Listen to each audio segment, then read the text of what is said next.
Ladies and gentlemen of the Great Republic of Kenya, a new report from the Auditor General revealed that Kenya shillings 300 billion raised through government bonds between 2017 and 2023 is unaccounted for.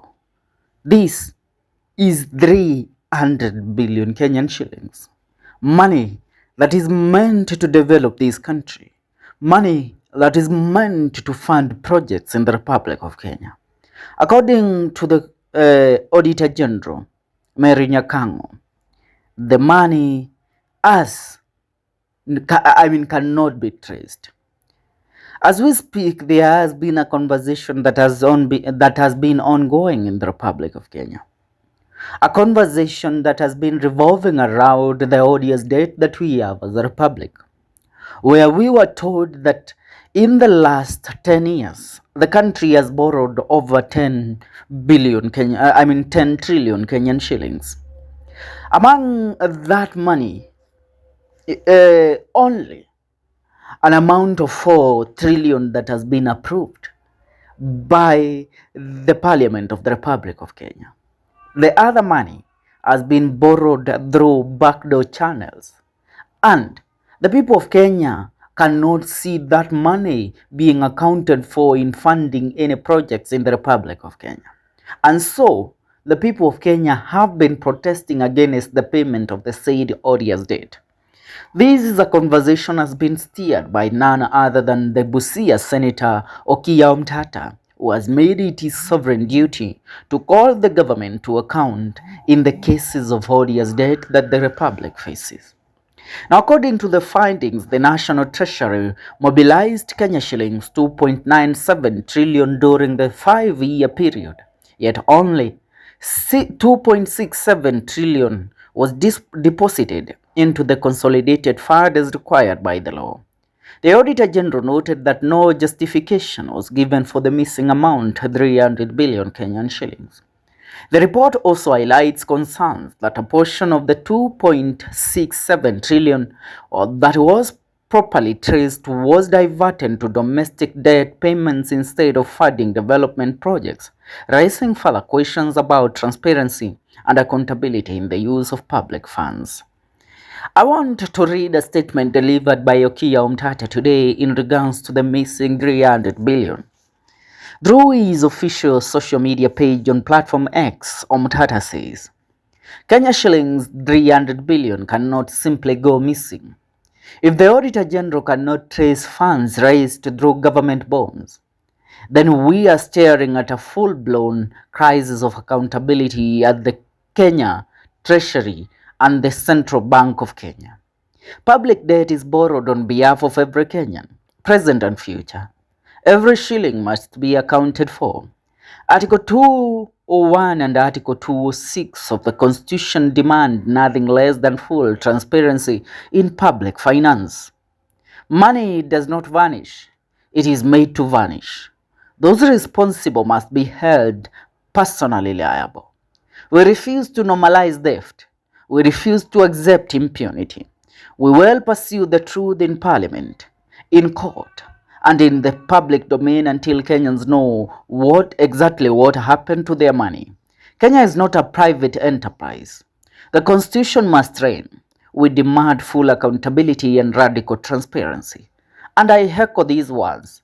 I start by the words of Okiyah Omtatah. In a country led by a constitution, a country that is ruled under democracy, money cannot be borrowed on the behalf of the people of the Republic of Kenya, and this money disappears anyhowly. Yet we know the people of the Republic of Kenya are the one that will carry the burden of paying this debt in the next 50 years. Generations that have not been born yet, they will be required to pay this debt. So how can we sit down and look at our country and just shut the hell up and wait as our country sinks into anarchy and into economic crisis? The president the other day addressed the nation. While he was in parliament, he revealed to the people of the Republic of Kenya for him to actually fulfill his dream, or let me say his word dream, of making Kenya the next Singapore. He said that he needs 5 trillion Kenyan shillings. I mean, how can we trust you to go ahead and borrow 5 trillion on behalf of us as the people of the Republic of Kenya?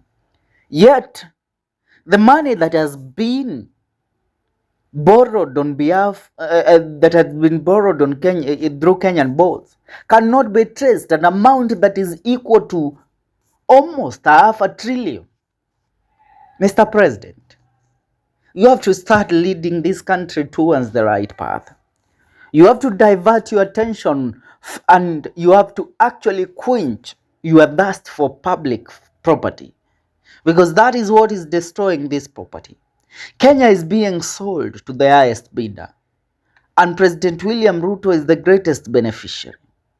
Okiyah Omtatah has been camping in the court of law, trying to actually make it known to the public that he is not going to shut up and allow public debt to become the greatest monster that is coming to destroy this country in future. He has made it his sovereign duty to educate the people of Kenya on matters public debt. Why are other leaders quiet? The only person that we see taking this serious is Okiyah Omtatah and the Member of Parliament of Keharu, Ndindi Nyoro. The other person that took it as his sovereign duty to educate the people of the Republic of Kenya about the odious public debt is none other than billionaire and businessman Jimmy Wanjigi. According to these 300 billion raised through government bonds that cannot be traced, I want to read a statement delivered by Senior Counsel Paul Muite. And he says, diplomatic way of saying stolen. Who has the capacity to walk away with 300 billion of government bonds without Treasury and CBK's knowledge? Complicity. Kenyans are now almost numb with this looting, mind-boggling impunity. Ntadu, that is what Paul Muite tells us. The government inatuliza, what are we going to do? Inatuliza, yes, tumeiba, mtafanya nini? Ladies and gentlemen, it's high time we rise against the times. It's high time we rise against the regime. Because this regime is going not only to cost us, it is going to cost our children, it is going to cost our grandchildren, our great-grandchildren, and our great-great-grandchildren. For they are the ones that will pay these debts, for they are the ones that will have to rebuild this country that we saw somebody come up as a tyranny and destroyed the republic. Ladies and gentlemen, I would love to know what is your take in regards to this matter. Leave a comment on the comment section. See you in our next video. This is the Kenyan Daily Report.